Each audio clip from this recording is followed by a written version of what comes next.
శంకవరం రౌతులపూడి మండలం నుంచి వచ్చిన మా అన్నదమ్ములకి, మా అక్క చెల్లెలకి, మా ఆడపడుచులకి, ప్రతి ఒక్కరికి పేరు పేరున నా హృదయపూర్వక నమస్కారాలు. మెడలపైన మిద్దెలపైన ఉన్న మా ఆడపడుచులకి, మా అక్క చెల్లెలకి, ప్రతి ఒక్కరికి జనసేన తరపు నుంచి, కూటమి తరపు నుంచి మీ అందరికీ నా హృదయపూర్వక నమస్కారాలు.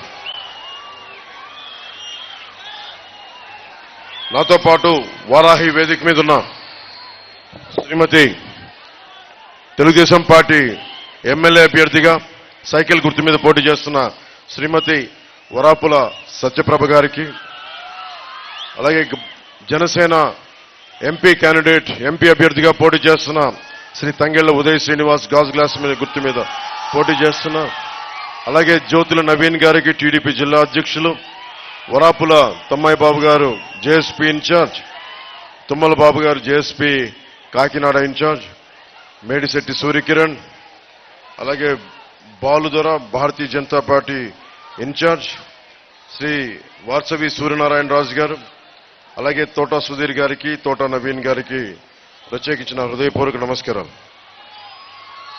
మనం దశ దిశ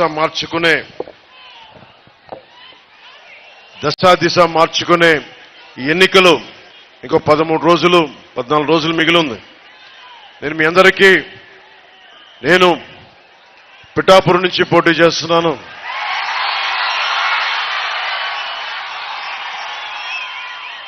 రాష్ట్ర విభజన కూడా ఉభయ గోదావరి జిల్లాలు, పచ్చటి జిల్లాలు, కళకళలాడే జిల్లాలు. ఇక్కడ ఎప్పుడు గోదావరి నది పారుతూ ఉంటుంది, సస్యశ్యామలంగా పంటలుంటాయి అని విభజనకు కూడా గోదావరి జిల్లాలే కారణమైనవి.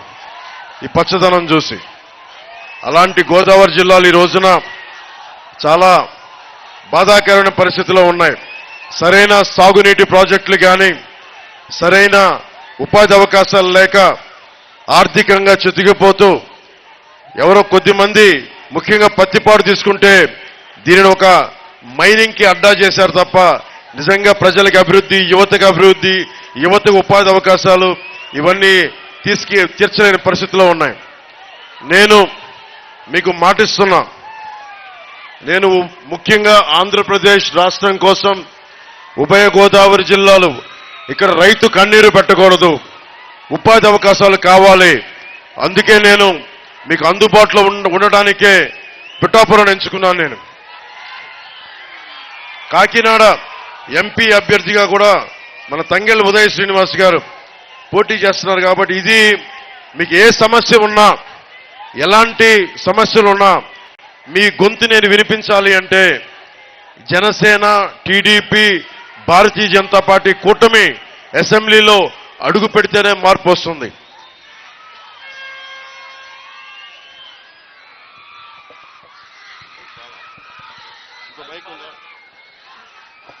ఇంకో మైక్ ఉందా?